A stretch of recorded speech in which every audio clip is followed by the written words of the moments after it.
단기적으로는 폭락의 가능성이 훨씬 더 높다. 절대 오늘이 끝이 아니다. 설사 내일 기술적 반등으로 매수세가 들어온다면은 오히려 그땐 정리해야 될 때지, 모레도 상승하고 글패도 상승하고 이런 식으로 생각하면 절대 안 된다는 말씀을. 제가 오늘 쇼츠 네. 편집을 하다가 좀 소름이 돋더라고요. 반등을 하더라도 일시적일 거다 이렇게 얘기를 하셨잖아요. 반등이 좀 세게 나와가지고 이대로 가는 거 아니야? 대표님 틀리신 거 아니야? 이 생각을 했었는데 얘가 다 지난 거 가지고 또 이렇게 얘기한다라고 비아냥 되겠지만, 제 구독자분들은 제 예측이 높은 확률로 맞았다는 걸 부정하실 수는 없을 겁니다.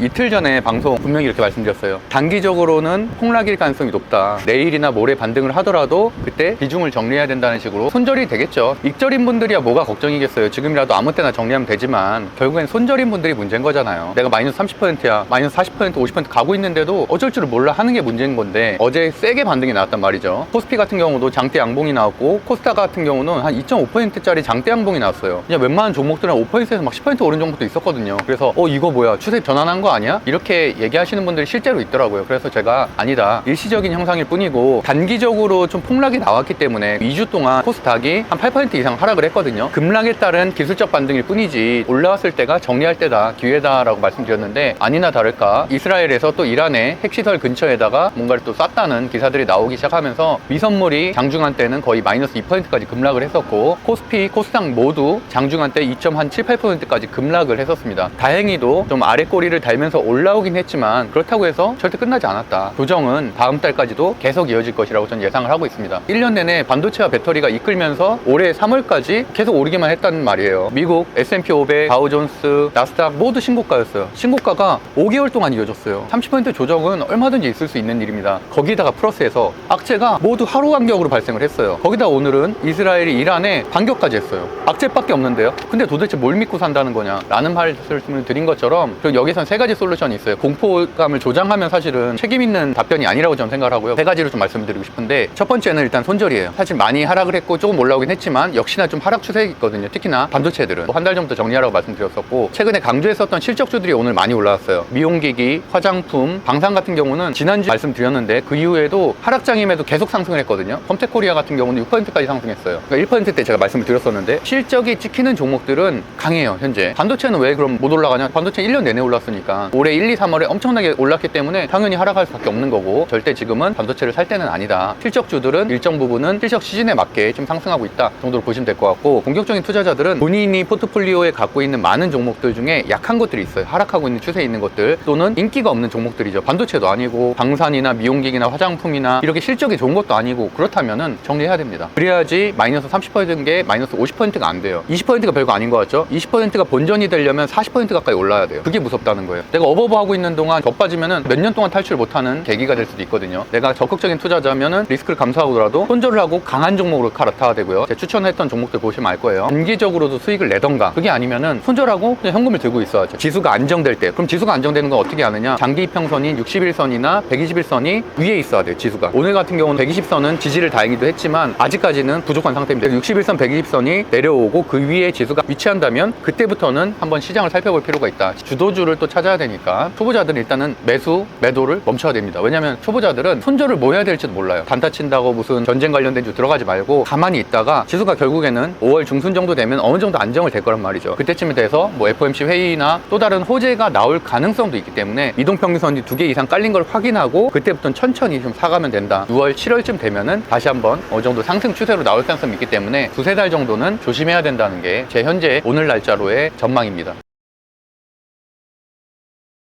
주식 초보자분들은 심리적으로 되게 혼란스러울 것 같은데, 그럴 때는 어떻게 해야 되죠? 서울 인근에 사시는 분들이라면 건대 입구에 오셔서 영롱한 빛깔의 쑥푸딩을 드시면 잠시라도 헤어날 수 있을 것 같고, 이번 주 토요일에도 또 재테크 강의를 하고 5월 달에도 재테크 강의하고 주식 강의 하고 있잖아요. 재테크 강의 사실 3만 원밖에 안 하잖아요. 부담 없이 오셔서 4시간짜리니까 그런 거라도 배우시라는 얘기예요. 그냥 집구석에서 뭐 유튜버들 방송만 보고 있지 말고 맨날 또 차트 분석한다고 이러고 있지 말고, 그런 방송 믿지 말고 하락 추세 때는 아무것도 안 하는 게 정답입니다. 초보자들은 특히나 차라리 다른 재테크라도 배워라.